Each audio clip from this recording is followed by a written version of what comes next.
Shalom, Bapak Ibu Saudara-saudari yang terkasih di dalam Tuhan Yesus Kristus. Salam damai sejahtera, Tuhan Yesus menyertai kita semua di sepanjang hari ini. Hari ini renungan firman Tuhan terambil dari Injil Lukas pasal yang 18 ayat yang pertama sampai yang ke-8. Saya akan membacakan satu ayat untuk mewakili pembacaan firman Tuhan kita di hari ini. Begini bunyi firman Tuhan. Namun karena janda ini menyusahkan aku, baiklah aku membenarkan dia, supaya jangan terus saja ia datang dan akhirnya menyerang aku. Tema renungan hari ini adalah jangan menyerah di dalam doa. Bapak Ibu Saudara-saudari yang terkasih di dalam Tuhan, apa yang sering membuat kita menyerah waktu berdoa? Apa yang sering kali membuat kita memutuskan untuk tidak mau lagi untuk berdoa? Ya, pastinya banyak alasan yang mendorong kita untuk tidak berdoa. Ada yang karena sangat sibuk dengan kerjaan, karena sudah tidak ada lagi waktu seperti dulu. Banyak waktu untuk berdoa, sekarang sudah tidak bisa. Ada yang sudah berdoa 1 bulan dan sampai 1 tahun, namun doanya belum dijawab, makanya mundur untuk tidak berdoa lagi. Ada yang berdoa minta motor, malah masih tetap naik angkutan umum, akhirnya memutuskan untuk tidak berdoa. Dan ada lagi yang membandingkan hidupnya yang saat ini dengan orang lain yang tidak berdoa kepada Tuhan, namun toh diberkati lebih dari dirinya. Jadi dirinya memutuskan untuk tidak berdoa lagi. Dan masih banyak lagi alasan yang lainnya, apalagi di tengah situasi pandemi corona yang kadang membuat waktu kita untuk berdoa tidak terpikirkan lagi.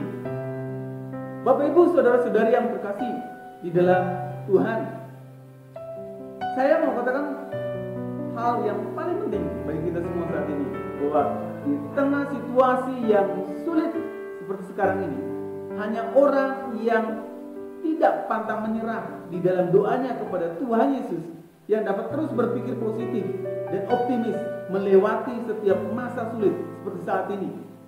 Dan hanya doa di dalam nama Tuhan Yesus yang dapat melakukan jauh lebih dari apa yang dapat kita kerjakan hari ini. Teks firman Tuhan hari ini, Yesus menjamin bahwa seruan atau permohonan orang percaya di dalam doa tidak ada yang sia-sia. Yesus menggunakan perumpamaan seorang janda dalam ketidakberdayaannya memohon kepada hakim untuk membela hak-haknya. Janda tersebut tidak mempunyai siapa-siapa lagi untuk menolongnya. Dia tidak mempunyai kedudukan sosial sebagai orang yang terpandang dan juga tidak mempunyai uang dan kuasa. Sekarang janda tersebut hanya bergantung pada kebaikan hati seorang hakim. Namun persoalan besarnya adalah hakim tersebut bukanlah orang yang takut akan Allah. Dirinya juga tidak menaruh rasa hormat kepada orang lain. Oleh karena itu, mungkin besar permohonan janda ini akan menjadi sia-sia belaka.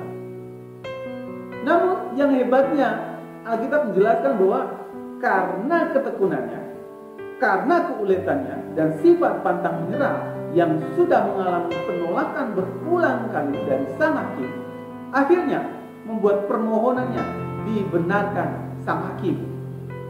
Bapak Ibu Saudara yang terkasih di dalam Tuhan Yesus Kristus, apa benang merah yang dapat kita pelajari dari renungan hari ini? Benang merahnya adalah jangan pernah menyerah di dalam setiap doamu, meskipun apa yang engkau doakan hari ini belum terjadi, dan meskipun situasi dan kondisinya tidak bersahabat. Tetap teruslah bertekun di dalam doamu, karena tidak ada yang sia-sia. Kalau sang hakim yang tidak jujur itu mau mendengarkan permohonan sang janda, maka lebih-lebih lagi Allah yang menurunkan keadilan kepada setiap orang yang mengasihinya. Manakala mereka berdoa, berseru kepadanya dengan penuh ketekunan dan pantang menyerah, Allah mendengar dan Allah menjawab setiap seruan doa mereka. Mari tundukkan kepala, kita berdoa. Tuhan Yesus, kami mengucap syukur pada renungan hari ini. Kami belajar untuk tidak menyerah ketika kami datang berdoa kepada Tuhan, membawa permohonan dan seruan kami. dan pimpin kami agar terus datang kepada Tuhan dalam setiap situasi, kondisi yang sangat sulit sekalipun. Kami percaya di dalam setiap doa kami, Allah mendengar dan Allah menjawab doa kami tepat pada waktunya. Di dalam nama Tuhan Yesus kami sudah berdoa. Amin. Kiranya renungan hari ini terus menguatkan langkah iman kita dalam mengiringi Tuhan Yesus Kristus. Tetap teruslah berdoa, tetap teruslah percaya, dan tetap teruslah bersyukur. Tuhan Yesus memberkati.